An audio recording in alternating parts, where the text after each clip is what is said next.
5 bagay na hindi natin naiintindihan o baka hindi natin alam na meron palang self-healing yung katawan natin, na merong kakayahan ng katawan gamutin ng sarili, kahit cancer pa yan. Doc Nan, Holistic Medicine Health Coach Doctor.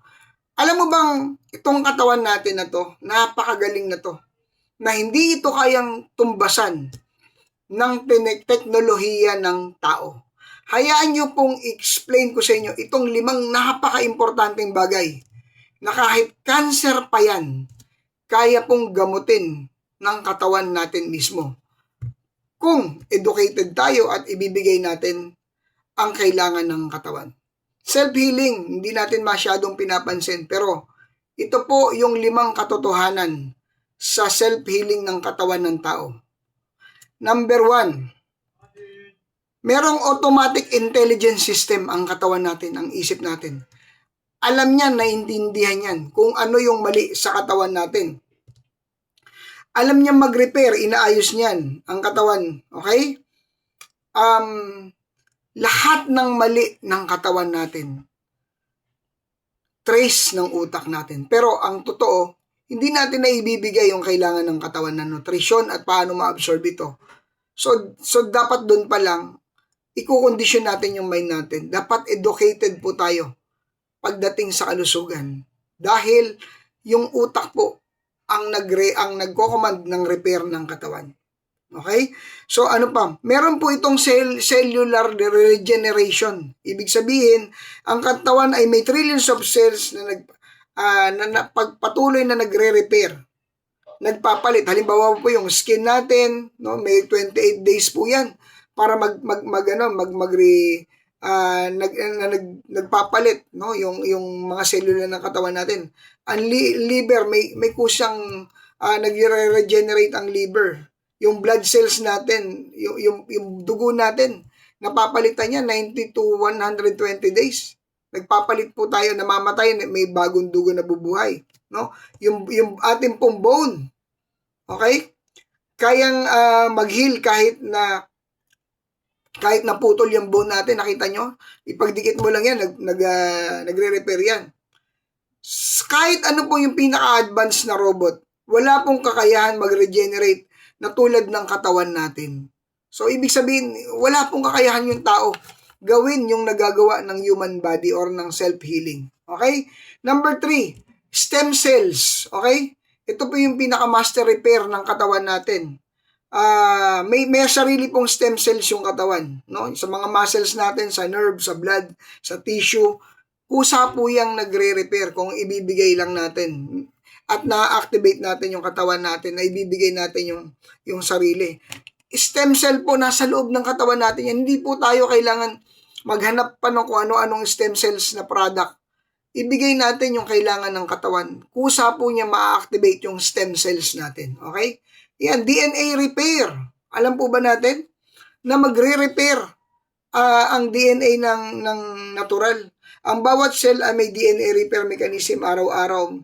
May libo-libong DNA damage, ngunit inaayos ito ng katawan. Kung walang ganitong sistema, bilis sana tayong magkakasakit o mamamatay. Yes, meron. Pero alam nyo ba na mas magre-repair yung DNA natin kung mas ibibigay natin yung sapat na nutrisyon sa katawan natin. Okay? Whole body coordination. Ang self-healing ay hindi lang sa isang sistema. Ito ay coordination ng immune system, nervous system, endocrine system, circulatory system, microbiome, lahat na sabay-sabay na nagtatrabaho. Walang teknolohiya ngayon na kayang gumawa ng ganitong complex na living network. Yes, ganun po kagaling ang ating system, ang immune system ng katawan natin, ang self-healing. Ngayon, paano po ito magagawa ng katawan? Kailangan po ng sapat na nutrisyon. Okay? At paano ito ma-absorb? Okay? Yan po yung 5 dapat natin maintindihan. Kaya, alam nyo, napakaswerte natin. Kung meron maibibigay sa ating nutrition, supplementation na nandoon na lahat, i-absorb na lang po ng katawan natin. At ayun na po yung self-healing. Kahit cancer pa po yan, wala pong laban sa self-healing. Bakit po? Galing po to sa Panginoon. 100% po ito. Hindi, tingnan nyo baka nauubos lang yung oras natin. yung pera natin, yung panahon natin, kung kani-kanino natin pinagkakatiwala yung kalusugan natin, ibigay lang po natin sa katawan natin yung kailangan.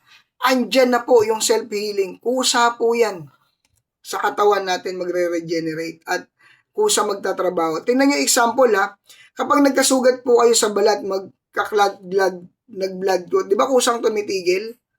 Di ba? Oh,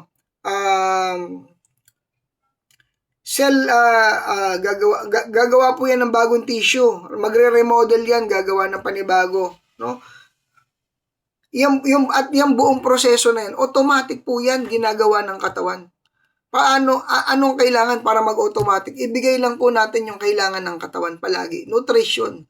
Kusa po yan. Ganyan kagaling yung katawan natin. Automatic lahat.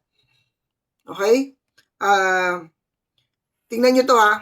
Ito yung analyze nyo. Why technology can fully match the self-healing of our body. Okay?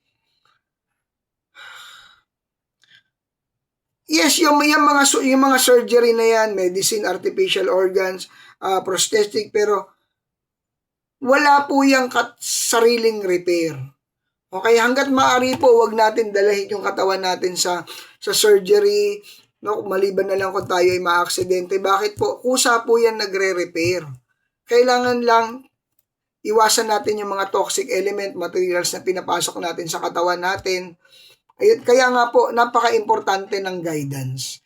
Yung self-healing po ng katawan, mapupuli nourish at mapupuli harvest natin yan with the guidance dun sa mga taong nag-aral ng nutrition, ng kalusugan. Ano yung natural at base po ba sa manual ng tao? Yung nag-aral po ng interpretation ng Biblia. Kaya yung mga pinupuntahan nyo po ba dyan, saan po ba galing yung knowledge? Sa tao lang o sa user's manual na ibinigay sa atin ng tao? Napakagaling po ng katawan natin. Bago po tayo kung ano-ano ang mangyari sa atin, bago mapahamak tayo, bago ma-damage yung katawan natin, bago kung ano-ano ang gawin, dun po tayo magtiwala sa self-healing. Okay? Kaya nga po, di ba? Yung mga pinupuntahan natin, pag hindi na kaya, sinasabi, ipagpasa Diyos na lang. Kung ipagpapasa Diyos natin, from the start, ito po yung kalooban ng Panginoon, yung self-healing ng katawan. Na kahit cancer pa yan, kahit autoimmune, kahit ano pa po yung mga malalalang sakit, kaya po ng katawan natin i-repair. Okay? Andito po si Doc Nan, willing to guide you kung ano yung recommendation natin. Kahit, inuulit ko, lupus, cancer, kahit ano pa yan. No? Mayroon pong tamang approach, paano natin ma-harvest ang self-healing sa pinaka mataas na aspeto. So hanggang sa muli po, andito po si Doc Nan. Ito po yung aking YouTube channel, may Facebook page po tayo. Ang messenger, ilalagay ko po sa link. So i-message nyo po ako, kontakin nyo po ako at handa po akong i-guide kayo all the way, especially meron kayong malalalang sakit at cancer. Hindi pa po huli lang ang lahat. Huli na po siguro kung hindi po tayo sa self-healing. So, ganun po ka-importante. Educated lang po tayo. Wag mawala ng ang tawag nito? Pag-asa. Dahil ang self-healing po ng katawan, napaka-powerful po. Hanggang sa susunod, Doc Man.